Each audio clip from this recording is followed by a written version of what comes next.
बिस्मिल्लाहिर्रहमानिर्रहीम। अस्सलाम वालेकुम स्टूडेंट्स। बच्चों, मैं हूं आपका फिजिक्स टीचर आदिल शहजाद। और बच्चों, आज के लेक्चर में हम गाजी ज़िला की एक बड़ी इंपॉर्टेंट, बड़ी अहम और बोर्ड में बार बार रिपीट होने वाली एप्लीकेशन डिस्कस करने जा रहे हैं। कौन सी एप्लीकेशन बच्चों?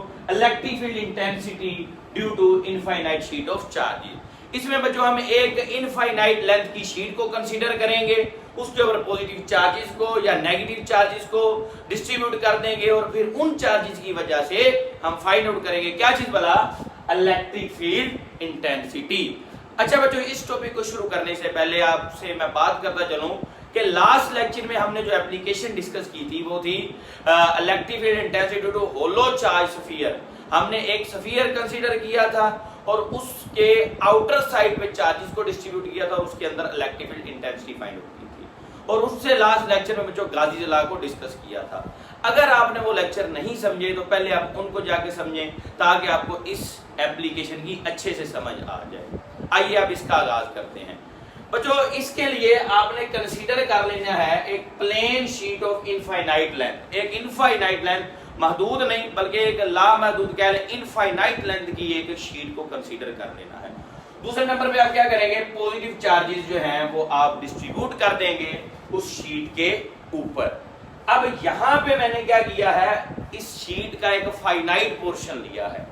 अब हम इनफाइनाइट तो यहाँ पे कंस्ट्रक्ट नहीं कर सकते, तो इसीलिए मैंने यहाँ पे एक फाइनाइट, एक छोटा सा टुकड़ा, छोटा सा हिस्सा लिया है उसी शीट का और उसके ऊपर पॉजिटिव चार्ज स्प्रिंकल कर दिए हैं। अब बच्चों ना,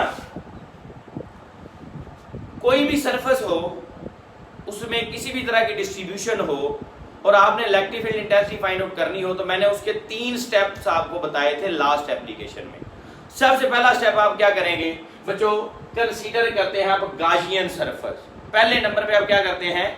गाजियन सरफेस को अप्लाई करते हैं या कंसीडर करते हैं। और इस शीट के अंदर हम एक सिलेंडर शेप की हम क्या करेंगे? एक गाजियन सरफेस जो है वो कंसीडर कर लेंगे। जो इस सरफेस, ये जो शीट है इसको इसमें से पास हो रही होगी। ये सपोज करें ये एक सिलेंडर है तो ये बेसिकली इस शीट से गुजर रहा है दोनों तरफ से, या ये मैं यहाँ पे आपके लिए ये सिलेंडर बना दिया है, ये सपोज ये गाजियन सरफेस है। ठीक हो गया। अब बच्चों आप नोट कर सकते हैं, अगर इस शेप को, इसको आप ऑब्जर्व करें तो इसका एक एंड जो है इस साइड पे शीट के, दूसरा दूसरी तरफ है और एक दरमियान वाला पोर्शन है। अब यहाँ पे देखें तो इस हिस्से का जो एरिया बन रहा है बच्चों आपके पास, ये इसका एरिया है यहां पे। ये बच्चों इसका सिर्फ एरिया हो गया और इसका वेक्टर एरिया किधर होगा? वेक्टर एरिया बच्चों इधर इस डायरेक्शन में होगा। ये डायरेक्शन होगी वेक्टर एरिया की। और इसी तरह से इस एंड पे जो आपके पास ये जो सरफेस है, इस एंड पे भी वेक्टर एरिया की डायरेक्शन क्या होगी? इस डायरेक्शन में। अब बच्चों पॉजिटिव चार्जेस हैं, इलेक्ट्रिक फील्ड लाइंस क्या होती हैं? आउटवर्ड डायरेक्शन में होती हैं। तो इधर अगर आप ऑब्जर्व करना चाहें तो इलेक्ट्रिक फील्ड लाइन यहां से बच्चों इस डायरेक्शन में निकलेंगी। इस डायरेक्शन में इलेक्ट्रिक फील्ड लाइंस पास होंगी। और इधर से अगर बात की जाए तो इलेक्ट्रिक फील्ड लाइंस की डायरेक्शन इस साइड पे। ठीक है बच्चों, ये जरा आपने फोकस करना है। ये दो साइड्स हो गई। अब एक पोर्शन है इसका ये दरमियान वाला, वो मैं यहां पे बना लेता हूं। ये है ये वाला, इसका एरिया इतना कंसीडर कर लें। यहां से भी आपको समझाता हूं। तो 3 हिस्से इसके बन रहे हैं। कितने हिस्से बन रहे हैं? 3। हम हर साइड पे अलग-अलग जो है वो इलेक्ट्रिक फ्लक्स मालूम करेंगे। यहां पे देख लें, ये सपोज गाजियन सरफेस है। आप जानते हैं गाजियन सरफेस हम किस लिए ड्रा करते हैं? इलेक्ट्रिक फ्लक्स को फाइंड आउट करने के लिए। जो इसमें से होगा वही ओवरऑल इनफाइनाइट शीट का इलेक्ट्रिक फील्ड इंटेंसिटी हो। तो बच्चों पहले हम इसको हम नाम दे देते हैं फर्स्ट सरफेस। अब इसका वेक्टर एरिया किधर है बच्चों? इस डायरेक्शन में। और इसकी इलेक्ट्रिक फील्ड लाइंस की भी डायरेक्शन किधर होगी? इसी डायरेक्शन में। जस्ट लाइक दैट, ये जो मैंने आपको शो किया है इस डायरेक्शन में इलेक्ट्रिक फील्ड लाइंस होंगी। तो मुझे बताएं जरा, इलेक्ट्रिक फील्ड लाइंस और वेक्टर एरिया ए के दरमियान यहाँ पे थीटा क्या बनता है बच्चों सर 0 डिग्री बनता है। तो हम इसका फ्लक्स फाइंड करते हैं, फ्लक्स टू सरफेस 1।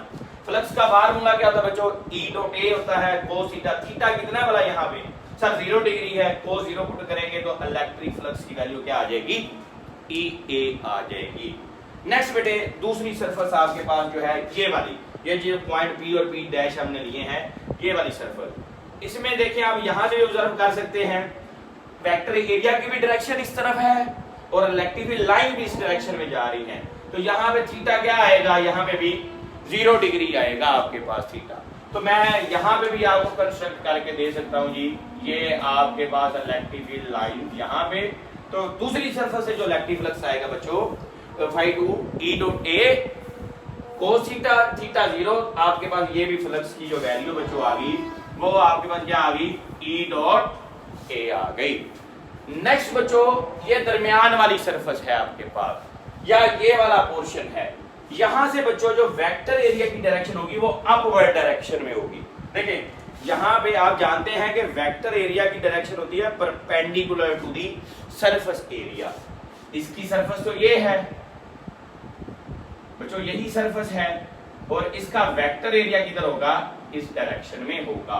तो अब बच्चों देखें इलेक्ट्रिक फील्ड लाइंस और वेक्टर एरिया ए के दरमियान एंगल कितना बनेगा, ये देखें ये इलेक्ट्रिक फील्ड लाइंस और ये वेक्टर एरिया, तो एंगल बच्चों कितना बन गया 90 डिग्री। तो तीसरे नंबर पे जो तीसरी सरफेस से आप फ्लक्स फाइंड आउट करेंगे उसमें थीटा कितना आएगा बच्चों 90 डिग्री। तो फ्लक्स आपके पास क्या हो जाएगा EA cos 90 is equal to 0। तो फ्लक्स 3 कितना आ जाएगा बच्चों आपके पास 0 आ जाएगा। अब बच्चों इस ओवरऑल सरफेस से टोटल कितना फ्लक्स पास आउट कर रहा है ये हमने देखना है।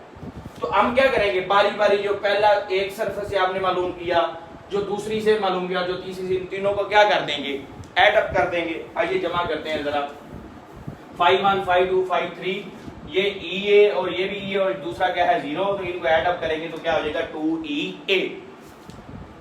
फर्स्ट पॉइंट पे बच्चों हमने ड्रा करनी थी क्या वाला गाजियन सरफेस, दूसरे नंबर पे हमने फ्लक्स फाइंड आउट करना था। थर्ड पॉइंट पे हम क्या बच्चों अप्लाई करते हैं वाला, जो मैंने पॉइंट आपको बताए थे लास्ट लेक्चर को माइंड में लाएं, गाजीज लॉ।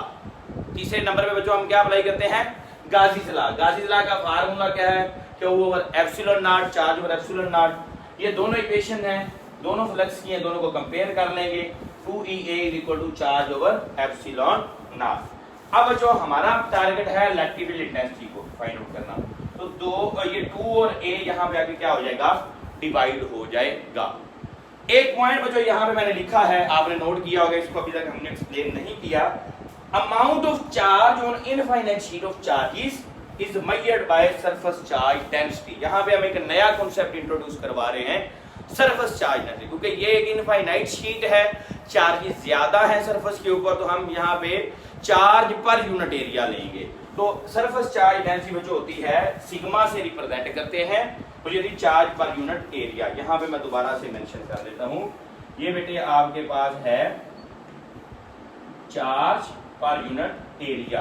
अब यहां से अगर मैं चार्ज की वैल्यू बच्चों निकालूं तो ये क्या हो जाएगा सिग्मा ए। क्या ख्याल है बच्चों, ऐसा ही नहीं होगा। अगर मैं यहाँ पे चार्ज की जगह पे ये सिग्मा ए पुट कर दूं तो इलेक्ट्रिक फील्ड इंटेंसिटी की वैल्यू क्या आ जाएगी, ये सिग्मा ये ए और नीचे क्या आ जाएगा 2A एप्सिलॉन नॉट। यहां से बच्चों एक काम आप कर सकते हैं, एरिया को एरिया से कैंसिल आउट कर दें, तो आपके पास जो इलेक्ट्रिक फील्ड इंटेंसिटी का आंसर आएगा वो आएगा surface charge density over 2 epsilon naught. ये बच्चों आपके पास आ गई electric field intensity due to infinite sheet of charges. यही बच्चों आपके पास फार्मूला आएगा। अब अगर आप इसकी वेक्टर फॉर्म फाइंड आउट करना चाहते हैं तो आप इसी को मल्टीप्लाई बच्चों कर देंगे किसके साथ, एक अदद यूनिट वेक्टर के साथ। लें जी यहाँ भी आप इसको एक यूनिट वेक्टर से मल्टीप्लाई कर दें, तो ये बेटे आपके पास है electric field intensity due to infinite sheet of charges. इंशाल्लाह नेक्स्ट लेक्चर में नेक्स्ट एप्लीकेशन के साथ मिलते हैं, तब तक के लिए अल्लाह हाफिज।